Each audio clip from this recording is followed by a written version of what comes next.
Ya, sambil kita ngecek dulu ya. Gimana kabarnya teman-teman? Kak Ita, Kak Agung?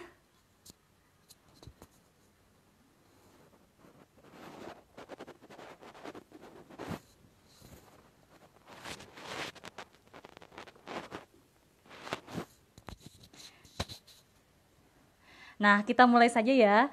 Assalamualaikum warahmatullahi wabarakatuh. Hai teman-teman semua, kali ini kita ketemu lagi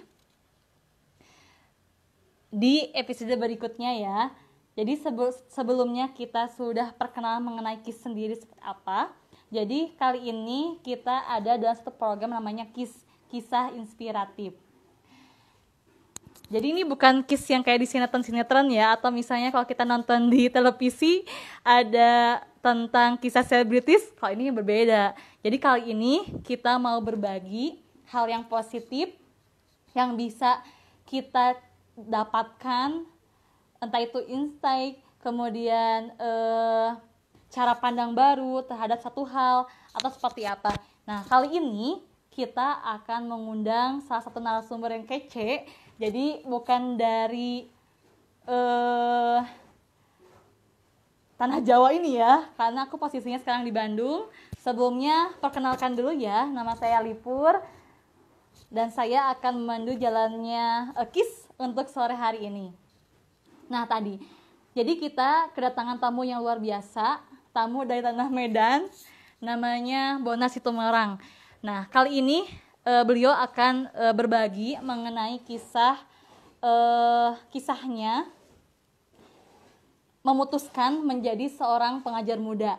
Nah, buat teman-teman yang penasaran, kok kepikiran ya di usia segini ingin menjadi pengajar muda, kemudian hal apa sih yang buat Bang Bonar sendiri tertarik gitu. Nah, kita langsung aja ya, kita ajak orangnya.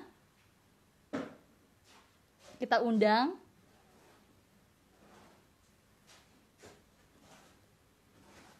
Nah, sebelum kita mengundang Bang Bonar, kita sambut dulu dengan tepukan jet ya. Oke, saya pandu ya. Untuk memanggil Bang Bonar bersama kita sambut dengan tepuk jet.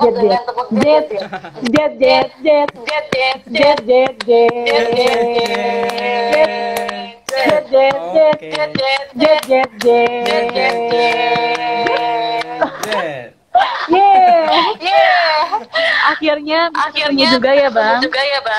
Oke, Teteh. Nah, tadi saya udah jelasin tentang aku, kemudian kali ini kita mengajak seorang narasumber yang kece dari tanah Medan. Nah, sebelumnya Bang, kita mau sapa dulu teman-teman yang udah bergabung ya. Siap. Ya, terima kasih Kak Nur. Ada Kak Nur. Ada Kak Mona juga yang sudah ikut menonton di acara ini ya. Jadi buat teman-teman yang masih bingung, apa ya ini acara apa ya? Jadi sore ini kita ada yang namanya KIS atau kisah inspiratif. Nah, kegiatan ini akan mengundang teman-teman kita yang luar biasa untuk membagikan kisah pengalaman hidupnya. Nah, untuk hari ini kita ada Bang Bonar. Nah, sebelumnya Bang, boleh perkenalan dulu nih sama teman-teman di sini. Oke, terima kasih Teteh sebelumnya. Teman-teman semua, perkenalkan saya Bonar Situmorang. Asalnya dari Medan, ya. Dan dulu sekolah di namanya Kabupaten Humbang Hasundutan. Di sana dan kebetulan nih bisa mencicipi bangku perkuliahan di Universitas Sumatera Utara seperti itu. Jadi waktu kecil di desa, terus perkuliahan di Kota Medan, Universitas Sumatera Utara. Dan saya sekarang lagi ada di Jakarta setelah pulang dari tugas pengajar muda dari Hulu Sungai Selatan, Kalimantan Selatan. Gitu. Iya. Okay. Iya. Jadi selama tahun kemarin Bang jadi pengajar muda ya? Pengajar muda ya di Kabupaten Hulu Sungai Selatan. Oh iya Bang, sebelum kita masuk ke cerita berikutnya, kita ada sapaan gitu. Jadi nanti kalau misalnya aku bilang kiss, semuanya bilang kayak gitu ya. Oke, siap. Oke. Nah kali ini kita ada kembali lagi dalam acara Kiss. Oke. Nah, nih Bang, sebenarnya pengen tahu nih, sebelum memutuskan Payah Muda ya, dulu aktivitasnya seperti apa sih Bang? Aktivitas saya ya. Jadi sebelum ke situ mungkin saya cerita dulu ya. Kapan mengenal Indonesia Mengajar gitu. Jadi pertama kali dengar Indonesia Mengajar itu di tahun 2016 ya. Ada seorang senior dari kampus seperti itu yang mengajak atau memperkenalkan seperti itu, namanya Kak Anita. Jadi selama kuliah sebenarnya udah kenal dengan Indonesia Mengajar gitu. Dan mengenal sih tidak terlalu dalam ya, karena memang masih melihat dari media sosial dan melihat dari websitenya doang seperti itu. Dan setelah bergabung, setelah tamat kuliah, saya kesibukannya dulu karena memang tamat kuliah itu 2017, saya bergabung di salah satu lembaga penelitian di kampus, namanya Lab Sosiologi. Jadi ini Lab Sosiologi ini kayak lembaga penelitian yang memfasilitasi penelitian sosial gitu. Jadi saya selama kurang lebih 1,5 tahun ada di Lab Sosiologi. Sebelum itu juga sudah pernah mengikuti dunia kerelawanan, misalnya dulu di Medan ada namanya IMedia, Indonesia Melek Media. Jadi ini salah satu gerakan-gerakan media sosial gitu, internet untuk memberikan manfaat bagi sesama. Jadi pernah bergabung di sana selama kurang lebih 1 tahun gitu. Kemudian ada nih satu komunitas yang kami bangun sendiri bersama teman-teman dulu waktu masih kuliah, namanya ini kedaerahannya Changemaker Paralilitan, nama daerah saya itu Paralilitan. Jadi udah buat kegiatan juga di sana, di kampung kami, di beberapa SD di sana. Jadi kami bersama mahasiswa juga bersama relawan-relawannya aktif di bidang pendidikan lah untuk daerah kami masing-masing seperti itu. Selain itu juga saya kan orangnya suka menulis ya. Terus suka juga menulis di digital gitu, kayak di koran misalnya, terus di opini blog saya gitu, blogger. Jadi dan penelitian lain laporannya saya itu. Jadi aktivitas itu sih sebenarnya sebelum gabung ke Indonesia Mengajar jadi pengajar muda gitu, Teteh. Berarti udah banyak banget. Iya, sudah, karena memang tamatnya kan 2017, jadi udah ada jeda waktu selama kurang lebih 2,5 tahun lah bergabung ke Indonesia Mengajar gitu. Wah, menarik banget ya. Emang udah tertarik pendidikan dari dulu. Iya. Mungkin kenalnya Indonesia Mengajar juga apa ya, kayak memang sesuatu hal yang baru sih, karena memang informasi yang tidak terlalu banyak diakses dulu. Jadi baru kenalnya itu di tahun 2016 seperti itu.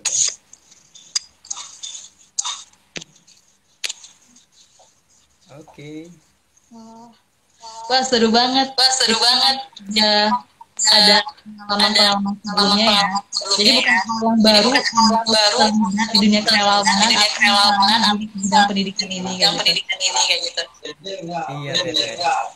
Tapi sebelumnya suara saya masih dengar ya? Jelas, suara saya jelas nggak, Teh? Kalau suara Bang Bonar iya jelas. Oke, jelas.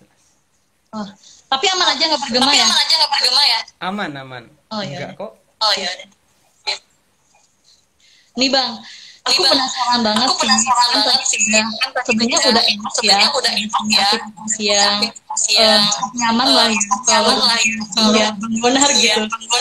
Apa sih kepikiran ingin bergabung di Indonesia Mengajar? Oke, jadi tadi kan udah saya sampaikan ya. Pertama kali kenal Indonesia Mengajar itu kan di tahun 2016. Suara saya jelas nggak, Teh? Kecil Bang, coba besar. Tes 1, jelas. Coba ya. Halo, tes. Jelas? Ya, jelas. Oke, pertama kali kenal Indonesia Mengajar itu kan di tahun 2016, ya. Jadi waktu masih di kampus itu kita udah coba searching wadah untuk berbagi gitu ya. Maksudnya untuk minimal bisa terfasilitasi lah arah sosiologi ini gitu. Jadi mengenal Indonesia Mengajar itu pertama kali kayak yang aku sampaikan tadi dari salah seorang senior di kampus gitu, ditambah dengan informasi dari internet gitu. Jadi kalau ditanya pada akhirnya kenapa memilih Indonesia Mengajar ini, saya ada 2 alasan sih sebenarnya. Ya. Yang pertama itu semacam ada kesukaan terhadap bidang sosial gitu, kayak community development, terus kayak bertemu dengan orang baru, terus hidup bersama masyarakat gitu. Dan selama bergabung di sosiologi itu, lab sosiologi itu, saya kayak udah sering menapaki atau jalan-jalan lah ke beberapa lokasi yang di luar kota lah gitu. Jadi teman-temannya, jadi bergabung di lab sosial itu kan tentunya ada kegiatannya yang berlangsung berhubungan dengan masyarakat gitu. Jadi udah suka di bidang itu. Yang kedua, selagi waktu muda nih, apa yang bisa dilakukan ya gitu. Maksudnya selagi kita masih bisa bebas kemana, bebas berbuat, kenapa nggak coba hal baru gitu. Kenapa nggak coba hal yang bisa bermanfaat bagi sesama kita, bagi orang-orang yang mungkin selama ini kita tidak pikirkan gitu. Jadi 2 alasan ini kayak menjadi kesimpulan saya bergabung ke Indonesia Mengajar. Gitu, Teteh. Wah, keren banget ya. Bahkan ada yang sama nih dari teman kita dari Barkah. Alasannya sama banget katanya. Oke. Oh, nih Bang, kan tadi udah ada 2 alasan itu ya, yang memang menguatkan apalagi tadi ya. Saat masih muda ada kesempatan ya, jangan aja gitu ya, lalui aja kayak gitu. Ya. Nah, selama prosesnya nih, kan panjang ya tahapan untuk menjadi pengajar muda tuh ya.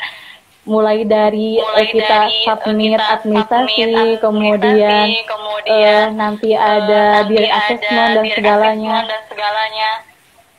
Nah, selama itu prosesnya tuh masih terjaga nggak itu alasannya itu? Ada satu momen sih yang kadang alasan awal kita itu sebenarnya sedikit diubah ketika sudah jadi pengajar muda gitu ya. Karena kadang muncul kesadaran ternyata, oh setelah aku jalani ternyata seperti ini gitu.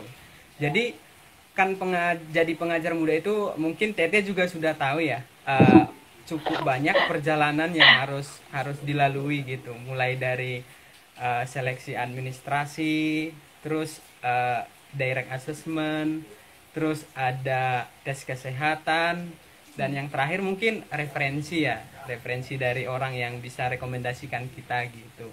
Jadi selama empat tahap ini memang masih terjaga sih semangatnya, dan sampai ke pelatihan ya semangat tadi, motivasi awal tadi menjadi tolok ukur untuk tetap minimal setia lah, karena memang ini pilihan, dan pilihan untuk berbuat gitu. Di samping kita bisa mencari hal yang baru gitu, kita juga harus komitmen bahwasanya ada begitu banyak yang sudah dikorbankan, atau ada hal yang orang yang pengen kesini tapi tidak kesampaian gitu. Jadi ya masih terjaga juga sih selama jadi pengajar muda gitu. Iya benar ya Bang ya. Apalagi memang banyak banget yang daftar gitu ya, angkatan 18 itu. Dan mungkin banyak juga yang punya. Kenapa Bang? Ada berapa ya dulu kita ya pendaftar? Ada belasan ribu kan sih? Oh iya, belasan ribu, ya benar. Aku lupa lagi sih angka pastinya. Nah itu. Wah, seru banget ya. Oh ya, buat teman-teman yang mau bertanya, boleh ya nanti silakan tulis pertanyaannya langsung di kolom chatnya. Oke. Nih Bang, kan tadi tuh selalu terjaga ya untuk alasan itu, kemudian terkait komitmennya. Memang selama perjalanan banyak hal yang didapat ya. Nih, kalau misalnya kita lihat ke tahun lalu Bang ya, apa tantangan menjadi pengajar muda nih? Kan kalau misalnya dari pribadi tadi menguatkan niat ya. Kalau untuk dari faktor eksternal ada nggak sih? Pasti ada ya.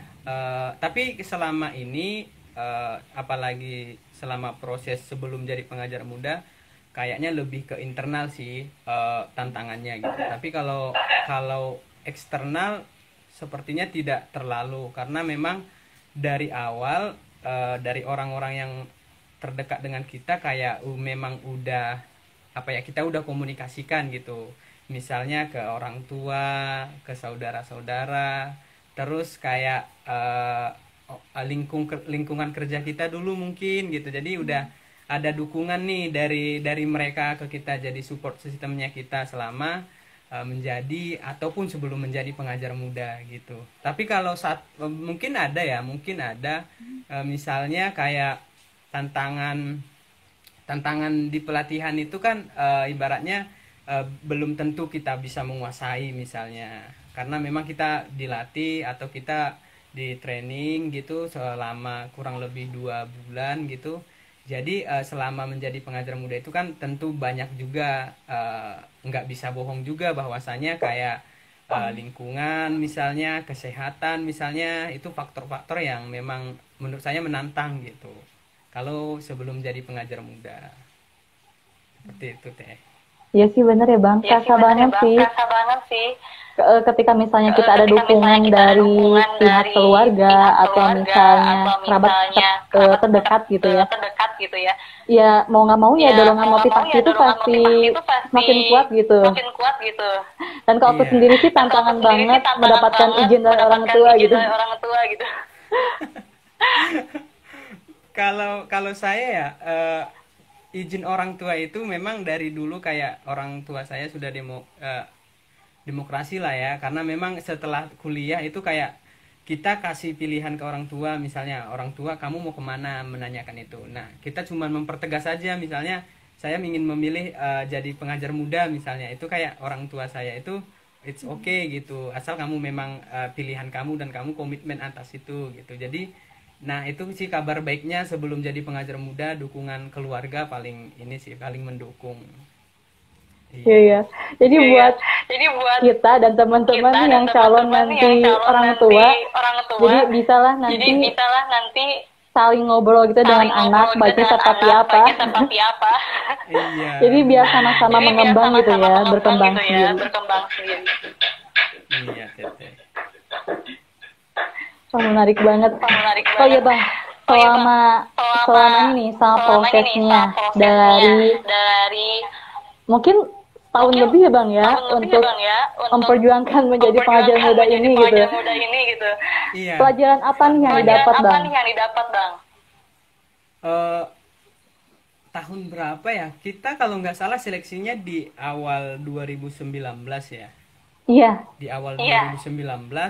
Terus sampai bulan Juni kita baru pelatihan gitu. Jadi 6 bulan itu kita memang benar-benar menunggu sambil mempersiapkan hal-hal yang menjadi tanggung jawabnya kita gitu.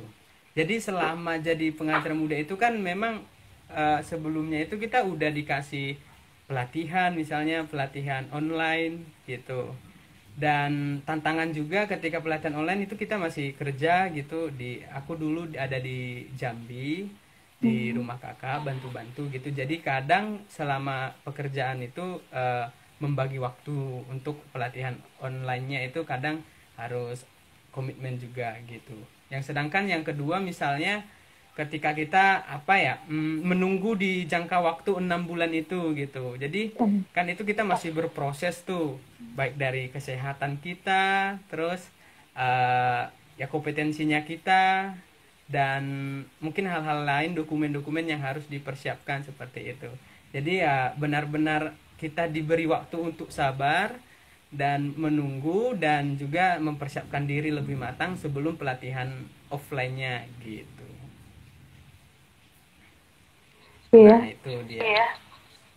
Emang panjang banget sih kemarin itu tahapannya ya. Panjang, cukup panjang sih, iya. Selain tadi Bang, sampai tahap ini kan ya, tahap pelatihan online, kemudian offline. Berarti kan udah itu mulai kita di penempatan ya Bang. Iya. Nah, tahun itu kan bukan waktu yang singkat ya. Pasti banyak banget momen yang terlalui.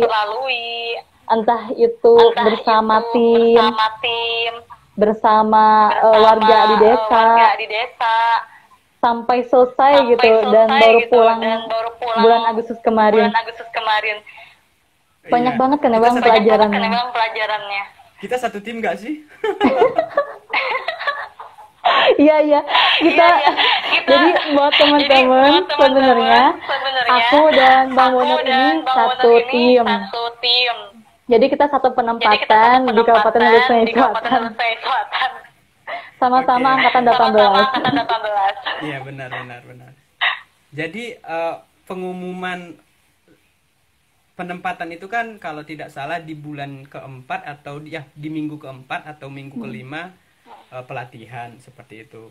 Jadi pertama kali kita ke sana di tanggal 11 ya, tanggal 11 Agustus 2019 gitu. Dan pulangnya itu di tanggal 20 berapa kemarin? 25 ya. 24 September gitu ya. Bersama tim gitu. Jadi Agustus Bang. Oh ya, Agustus. Jadi itu 1 tahun lebih perjalanan menjadi, aku sih lebih bisa mendeskripsikan sebagai guru ya di penempatan gitu. Apalagi kita ditempatkan ke lokasi-lokasi yang memang belum pernah terbayangkan selama ini gitu.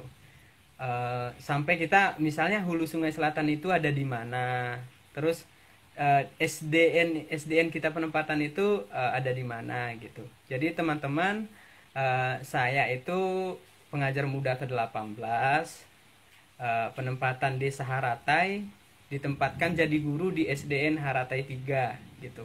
Kebetulan di sekolah di desanya kita itu ada 3 SD, jadi saya di SD yang ketiga gitu ya.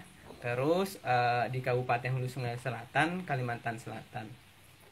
Kalau ditanya sebenarnya apa sih yang dilakukan, misalnya apa sih yang didapatkan gitu, tidak cukup ya dengan mungkin kata-kata, tidak cukup untuk merangkumnya gitu ya teman-teman.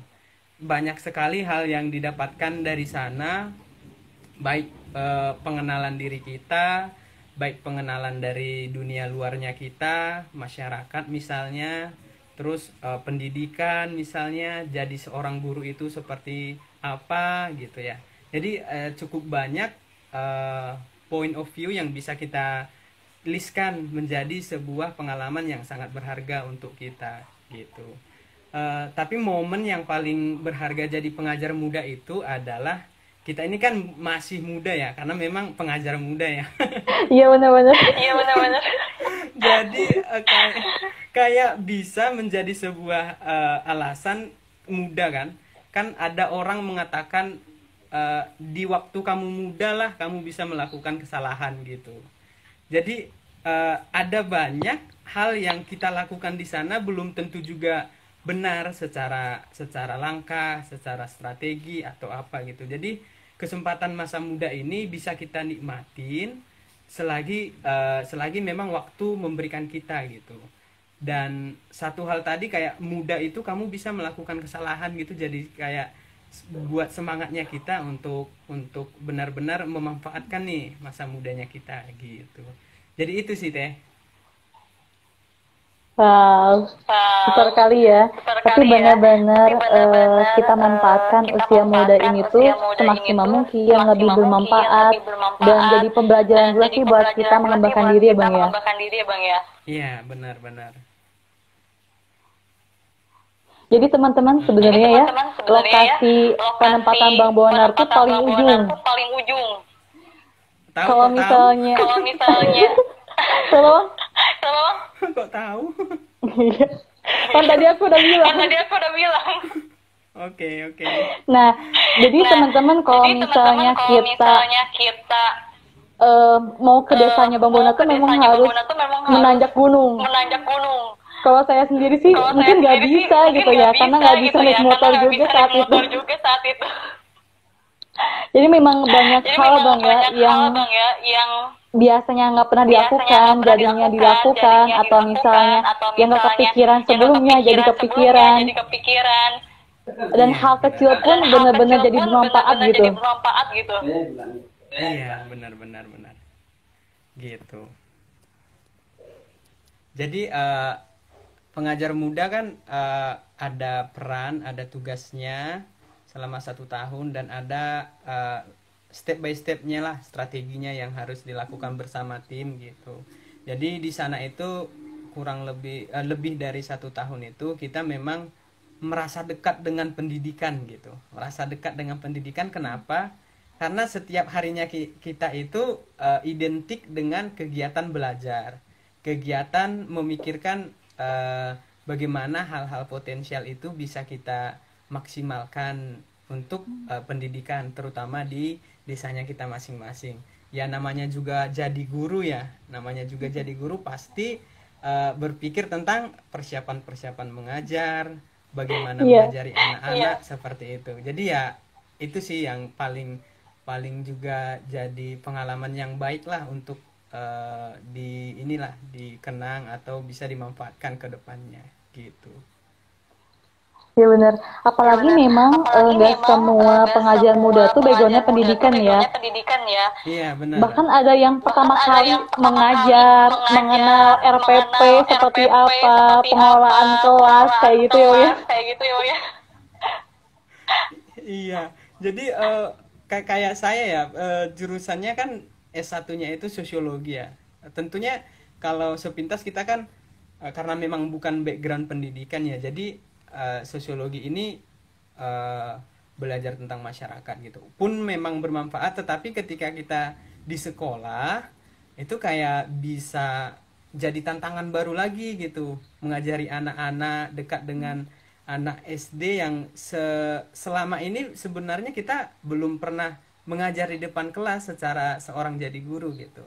Namun syukurnya selama pelatihan itu kita 2 bulan itu ada beberapa tema pelajaran yang dijadikan untuk melatih jadi seorang guru gitu. Jadi pelatihan kita itu selama 2 bulannya itu ada pelatihan inilah pembelajaran gitu. Bagaimana buat RPP, bagaimana membuat mengajar di dalam kelas, bagaimana mengatasi atau manajemen kelas seperti itu. Jadi itu udah kita siapkan sebenarnya di di pelatihan gitu. Iya, bener banget sih Bang ya. Aku juga walaupun backgroundnya pendidikan, tapi baru pertama kali ngajar anak-anak SD gitu. Biasanya hari-hari itu ya ngajar anak SMK gitu yang udah dewasa.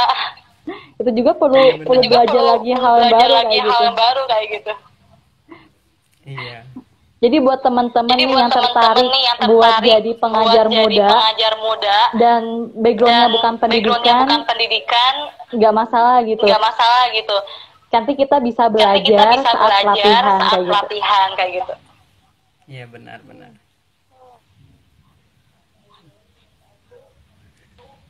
Pas seru banget. Nih Bang, kan selama setahun ini Bang ya. Apalagi sekarang udah pulang nih. Iya Teh. Apa ya? Pernah merasa apa ya? Kayak menyesali keputusan sudah diambil nggak selama setahun ini? Menyesali ya. Pasti tidak sih. Pasti tidak.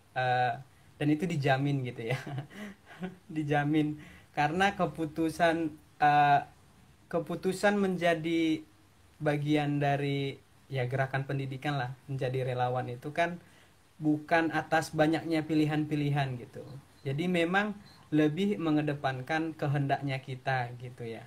Karena memang kita jadi relawan pendidikan ini otomatis yang kita pikirkan adalah memang kehendaknya kita gitu.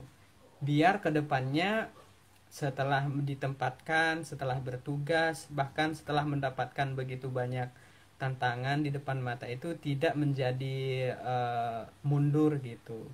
Jadi memang kehendak tadi menjadi kayak rumus lah buat kita berpikir ulang ketika ada momen-momen yang menjatuhkan, titik terendah misalnya, itu kayak ingat lagi tujuan kamu awal di sini ngapain gitu. Pastinya kamu kan ya atas kehendakmu sendiri gitu. Jadi ya memang tidak ada penyesalan sih, karena kalau penyesalan datang di akhir kan namanya ini kan nggak mungkin juga gitu. Jadi ya patut sih kita sama-sama merasakan bagaimana potensialnya. Dimanapun kita berada pasti ada hal yang potensial, yang layak untuk diceritakan, layak untuk dikembangkan dan dikerjakan bersama-sama gitu. Jadi senang sih menjadi pengajar muda pastinya. Gitu. Itulah. Karena memang ini ya mengorbankan satu tahun untuk pengabdian tuh bukan hal yang mudah, atau misalnya kadang ada yang nggak merasa menyayangkan waktu terbuang, atau misalnya sebenarnya waktu setahun itu tuh bisa mengembangkan diri kita nih, atau mencapai impian-impian kita kayak gitu. Iya benar. Jadi pastinya kan 1 tahun itu bahkan kita lebih lebih kita.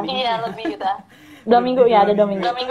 Iya, kayak memang kayak satu pengalaman yang memang nggak ya, kalau ada pengalaman lain daripada jadi pengajar muda itu untuk saat ini kayak belum terpikirkan deh di mana tempatnya gitu. Dan keputusan-keputusan yang diambil sebelum jadi PM, sebelum jadi pengajar muda sampai menjadi pengajar muda itu di penempatan itu memang atas apa ya? Atas suatu pembahasan dalam diri sendiri gitu. Kalau misalnya ada tantangan nih mau ke desa gitu, ya memang kamu hadir di sini bukan untuk naik mobil gitu misalnya, kalau ada sepeda motor gitu. Iya. Dan kalau misalnya mau ke desa misalnya ya, hujan misalnya contoh ya memang ya alam juga yang menyediakan hujan gitu. Kadang ya seperti itu, karena memang ruang bersyukurnya kita, ruang penerimaannya kita terhadap ya mulai dari diri kita ya, kemudian ke lingkungan gitu ya, terbuka banget selama jadi pengajar muda gitu. Wah, Tapi rasa syukurnya semakin meningkat ya Bang ya. Kadang kan kita ketika misalnya hujan kita menyalahkan hujan. Kok hujan? Gak bisa ngapa-ngapain. Padahal tuh di balik itu semua tuh ada hikmah, ada rencana yang sudah disiapkan kayak gitu ya. Iya teh. Aduh. Ngajar muda.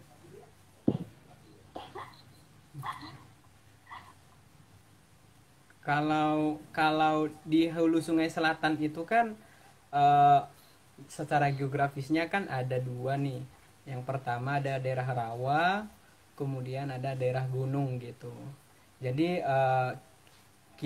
aku itu tinggal di daerah pegunungan yang mayoritas masyarakatnya adalah masyarakat Dayak seperti itu. Jadi teman-teman yang pernah mendengar suku Dayak gitu, ternyata mereka tinggalnya itu di daerah dataran tinggi gitu kalau di Kalimantan sana gitu. Berbeda misalnya kayak Banjar itu lebih ke dataran rendah seperti itu tempat tinggalnya. Dan hal-hal sosial tadi yang kayak pengalaman-pengalaman adat misalnya, hal-hal baru misalnya yang kita dapatkan di sana kayak jadi pembelajaran sih seperti itu. Jadi kayak kita nggak cuman mendengar atau membaca dari referensi-referensi, tetapi juga turut merasakan betapa beragamnya Indonesia gitu, baik secara suku, secara situasi, konteks seperti itu. Jadi ya ada banyak hal lah yang bisa kita petik dari sana selama bertugas gitu. Iya benar banget ya Bang ya. Apalagi memang cukup berbeda banget ya kultur budayanya. Aku sendiri aja ya, yang memang mayoritas biasanya di Bandung lebih lemah lembut gitu kalau misalnya ngobrol. Di sana keras banget. Kemudian mayoritas biasanya aku agama Muslim kalau di sini.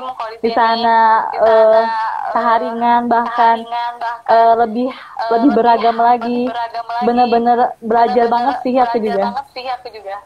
Iya benar. Ya itu ya kayak memang ruang belajarnya kita itu nggak pernah habis gitu. Dimulai hari pertama itu kita udah belajar, misalnya belajar bahasa Banjar. Ya. Terus makanan dari segi makanan misalnya lidah kita yang tidak biasa makan, misalnya makan yang manis-manis misalnya, ternyata di sana makanannya manis semua gitu. Jadi ya sesungguh banyak hal yang kita dapat pelajari di sana gitu. Iya, saking banyaknya tuh mungkin nggak akan cukup ya buat kita bahas di sini aja gitu. Iya benar, nggak cukup. Iya, karena setiap momen itu pasti banyak pembelajaran yang kita dapat, atau misalnya hal menarik atau unik kayak gitu ya Bang. Iya.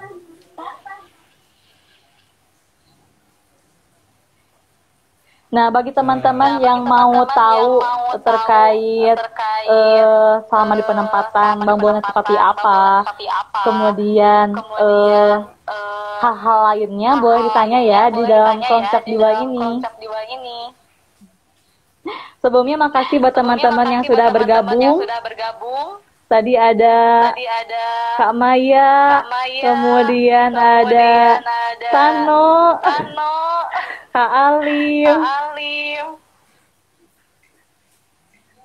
Iya benar teh. Iya, makasih teman-teman, terutama teman-teman yang udah nonton kita dari Hulu Sungai Selatan. Ada Kak Alim, ada Sano juga, Sano ini salah satu kayak temennya kita di sana selama 1 tahun gitu. Masih muda, masih bisa berbuat banyak lah untuk daerah penempatan kita gitu. Dan teman-teman lain seperti itu. Thank you sudah nonton kita. Dan salam buat yang lain lah yang ada di HSS seperti itu. Iya ya. Mulai kegenangan kalau kegenangan dulu nih. Iya. Kak itu napa?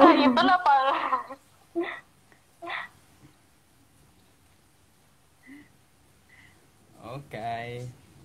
Nah, Bang Bonar, selama selesai nih jadi pengajar muda, apa yang Bang Bonar rasakan yang berbeda dari diri, misalnya entah itu karakter atau misalnya pembelajaran apa yang sampai sekarang masih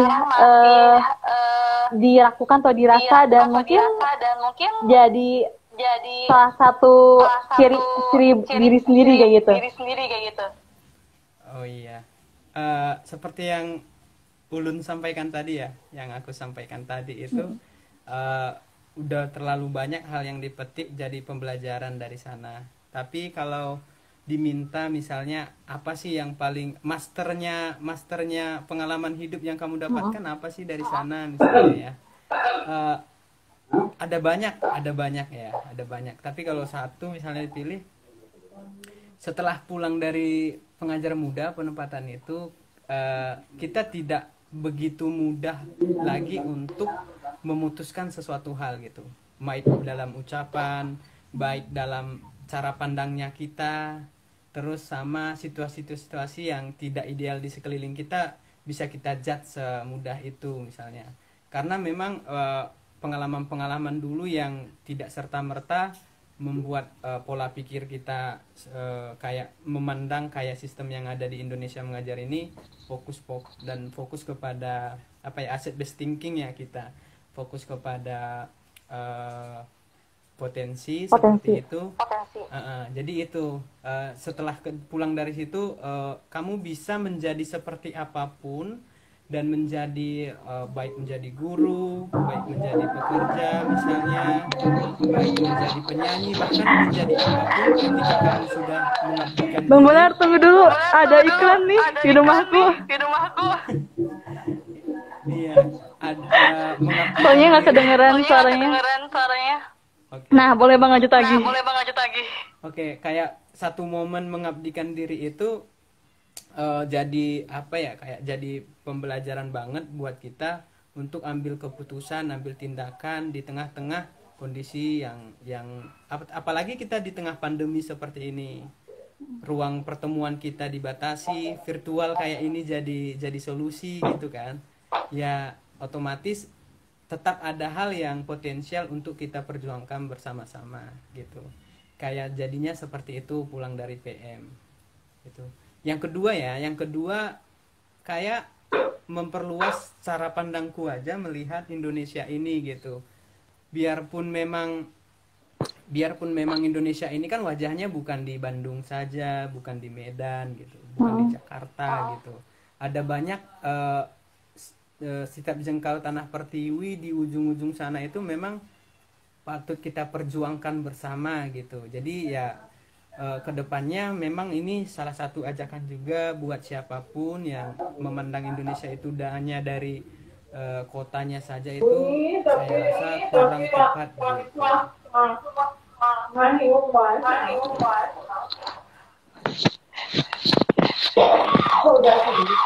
Boleh Bang lanjut lagi. Oke. Mungkin dua hal tadi ya. Yang pertama itu kayak memperluas pengambilan keputusan terhadap situasi tertentu itu jadi lebih selektif gitu. Yang kedua kayak mengenal Indonesia, mengenal diri lebih baik lagi, lebih luas lagi gitu. Super kali. Bang Bon, ini ada pertanyaan nih dari teman kita, Maya Safitri. Katanya, waktu awal ke penempatan, hal apa yang paling dikhawatirkan? Oke. Banyak ya Teh. Yang paling aja lah ya. Kalau ditanya ke saya ya, setelah pelatihan terus kita terbang ke Kabupaten Hulu Sungai Selatan seperti itu. Terus di tahap pertama itu memang tahap adaptasi ya teman-teman gitu. Tahap adaptasi, kita masih beradaptasi dengan lingkungan yang berbeda banget dengan kita, misalnya dari sudut sukunya, dari sudut geografisnya, misalnya daerah pegunungan seperti itu. Jadi begitu banyak hal yang dikhawatirkan juga gitu. Tetapi kita biasanya udah bisa kelola ekspektasi untuk menjadi hadir di sana di penempatan gitu, karena memang kita udah dipilih untuk kondisi-kondisi yang terbatas seperti itu teman-teman.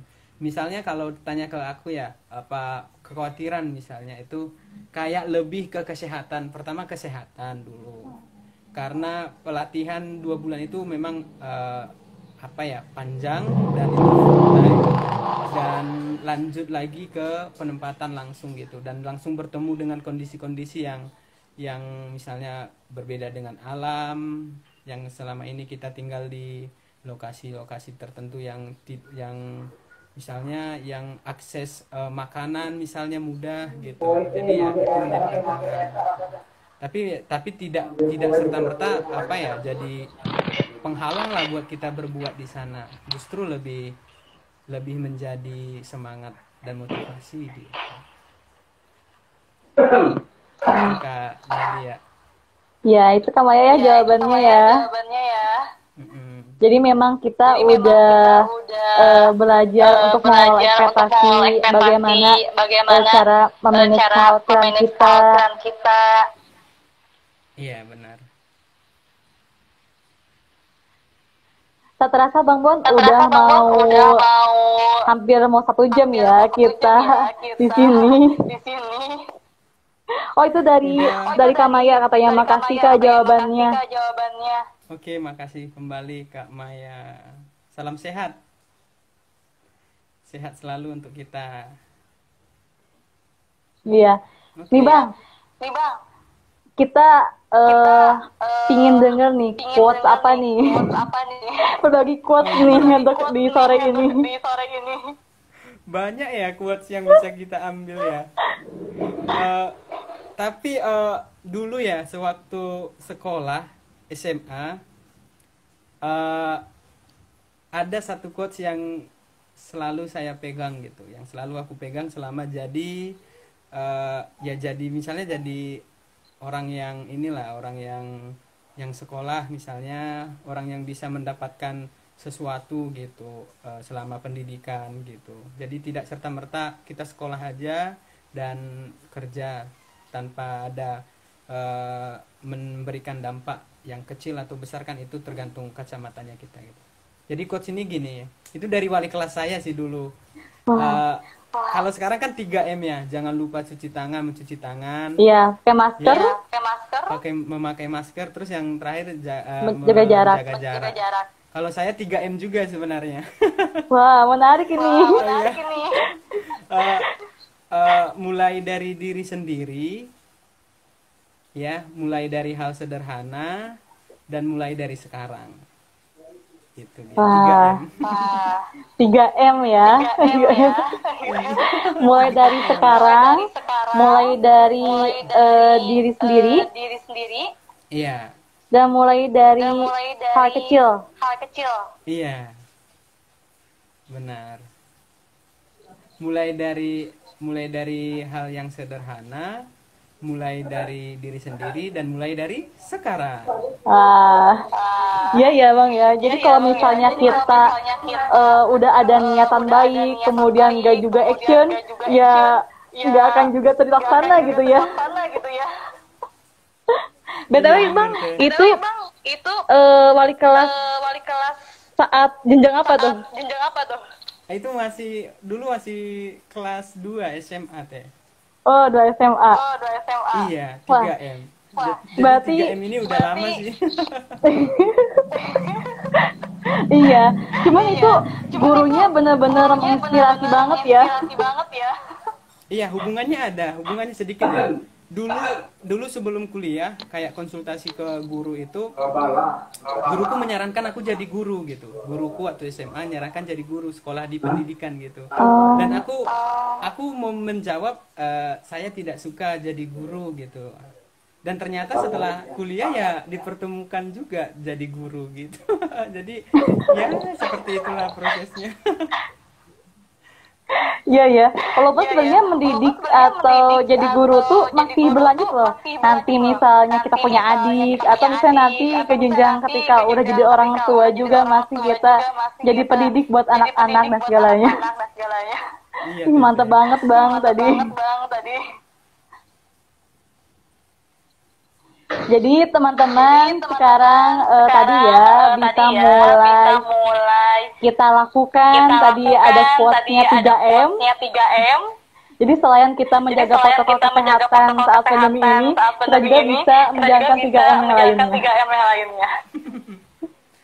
Iya, Bang Bonar, makasih ya sudah mau berbagi hari ini bersama kami membagikan kisah yang daging-daging banget sih. Jadi banyak hal yang bisa kita ambil buat pembelajaran kita atau kedepannya lebih baik lagi.